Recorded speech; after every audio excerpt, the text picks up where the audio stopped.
안녕하세요, 박미수 원장입니다. 항상 구독해 주시고 좋아요를 눌러주셔서 진심으로 감사드립니다.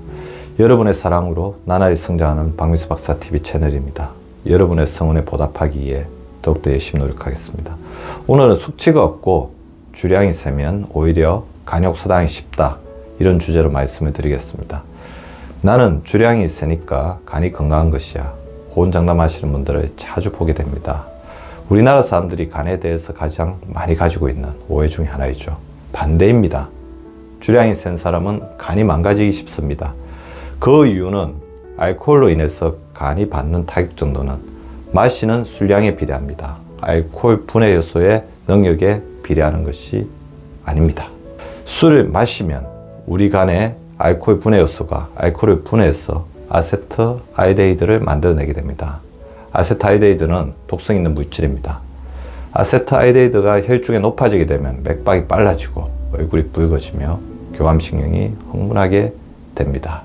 이 아세트알데히드를 다시 알데히드 분해 요소가 분해해서 아세트산이라는 물질로 전환시킨 후에 물과 이산화탄소로 분해하게 됩니다. 더 남으면 지방산으로 전환된 후에 중성지방 형태로 간에 축적되게 되죠. 지방간의 시작입니다. 이 대사 과정의 90%가 간에서 일어납니다. 술을 많이 먹을수록 간이 쉴 틈이 없죠. 혹사당하게 되는 것입니다. 따라서 술을 조금만 마셔도 얼굴이 빨갛게 되고 두통, 빈맥, 구역질 등이 나타나는 사람의 경우는 대개 독성 물질인 아세트알데히드를 유해하지 않게 대사하는 효소인 알데히드 분해 요소의 기능이 다른 사람에 비해 낮아서 아세트알데히드가 빠른 속도로 우리 몸에 많이 축적되기 때문이죠. 아이러니하게도 이런 경우에는 술을 마시는 것이 너무 괴로워서 술을 피하게 되므로 알코올성 간질환 등 술로 인한 건강상의 문제가 발생하는 경우가 별로 없습니다. 즉, 술을 분해하는 효소가 부족하니 술을 많이 마시지 못하게 된다는 것입니다.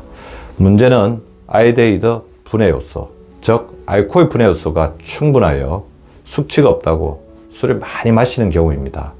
아세트알데히드를 처리하느라 간이 무리하는 것 이외에도 다음과 같이 다양한 이유로 간이 혹사당하게 됩니다.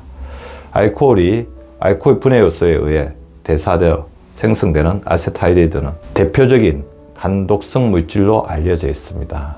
간이 1차적으로 공격당합니다. 더불어 알코올을 분해하기 위해서는 산소가 필요하죠. 산소를 사용하여 알코올을 대사하면서 대단히 불안정한 물질인 활성산소가 형성됩니다. 활성산소는 주변의 단백질, 지질 및 DNA와 결합하여 간세포에 손상을 주게 됩니다. 알코올을 분해하기 위해서는 또 산소를 사용해야 합니다. 그러므로 만성적으로 음주를 하는 경우에는 간세포 속에 산소 소비가 증가하여 간세포 내 저산소증, 즉 산소가 공급되지 않는 현상이 발생되게 됩니다. 알데히드 분해 요소에 의해 만들어진 아세테이트는 다시 물과 이산화탄소로 분해되거나 지방산으로 전환된 후에 중성지방 형태로 간에 축적됩니다. 지방간이 되는 거죠. 그 외에도 술이 칼로리 역할을 하므로 제대로 된 실질적인 영양소의 섭취가 부족해지는 경우도 많습니다.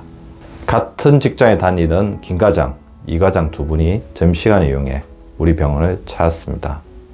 요즘 둘 다 부쩍 피곤도가 심해져서 혹시 간에 이상이 생긴 것은 아닌지 했었습니다. 김 과장은 타고난 두주불사로 소주 2병 정도를 마셔도 끄떡이 없었고, 이 과장은 소주 반병에도 얼굴이 빨개지는 사람이었습니다. 그러다 보니 영업 파트인 이 과장은 술을 못 마시는 자신에 대해 약간은 부끄럽다는 생각과 더불어 김 과장에 대한 열등의식도 가지고 있었습니다. 드디어 결과를 확인하는 날입니다. 놀랍게도 주량이 약한 이 과장의 간 기능은 정상인 반면에 두주불사 김 과장의 간 기능은 정상치의 2배 이상을 지나 지방간 소변에서 알코올성 간염으로 전환되고 있는 위험한 단계였습니다. 알코올 분해 영역이 좋은 사람은 간이 한계에 이를 때까지 알코올 분해 요소가 기능하기 때문에 되려 술을 많이 먹어 간경화, 간염이 오기 쉽다는 역설적인 건강상식을 보여주는 예입니다. 만약 피치 못해 음주를 해야 한다면 간 해독에 도움이 되는 몇 가지 음식을 같이 곁들여서 간세포를 재생시키고 간독성을 완화시키는 데 도움을 받으시면 좋을 것 같습니다. 제가 추천하는 몇 가지 음식들입니다. 묵국이 있죠. 무에 함유되어 있는 시테인 성분이 해독을 도와줍니다. 콩나물국도 도움이 됩니다. 아스파라긴산이 간에서 알코올을 분해하는 효소의 생성을 도와줍니다. 굴은 감으로 깨어진 영양의 균형을 바로잡는 데 도움을 줍니다. 감나무 잎차도 도움이 되죠. 탄닌이 미점막을 보호해주는 역할을 가지고 있습니다. 녹차는 이 안에 들어있는 폴리페놀이 아세트하이드를 분해하는 데 도움을 주게 됩니다. 간을 해독시키는 물질들의 섭취도 중요하죠. 저는 아래 식품들을 권장하는 바인데요. 마늘, 콩류, 양파, 계란 등 황이 들어있는 식품이 도움이 되고요.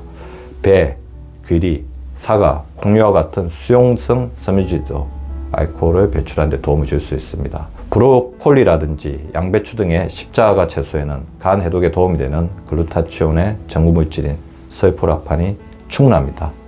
물론 이 음식들을 믿고 감을 하시면 안 되겠죠. 무엇보다 중요한 것은 절주입니다. 더불어 고생하는 간에 의해 간이 싫어하는 일은 피하고 좋아하는 일을 해줘야 합니다. 간은 우리 몸에서 해독을 하는 기관이기 때문에 간이 싫어하는 일은 몸에 이제 독소를 많이 넣는, 노폐물을 많이 쌓는 행위이겠죠. 스트레스, 수면 부족, 탄수화물과 지방 과다 섭취와 비만, 운동 부족, 술과 담배 등이 간이 싫어하는 대표적인 일입니다.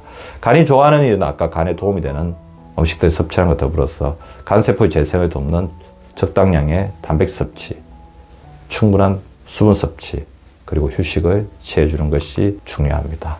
다시 한번 당부드립니다. 술을 먹고도 숙취가 없다면 오히려 자신의 간이 자신을 희생하면서까지 몸으로 들어오는 알코올을 분해하느라 혹사나고 있지 않은지 돌아보시고 간을 보살피는 절주에 더욱더 신경을 써야 할 것입니다. 오늘도 시청해 주셔서 감사드립니다. 유쾌한 하루, 건강한 하루 보내시기 바랍니다. 구독과 좋아요는 박미수 박사 TV를 지속시키는 생명력입니다. 많이 구독해 주시고 좋아요를 눌러 주시기 바랍니다. 항상 감사드립니다.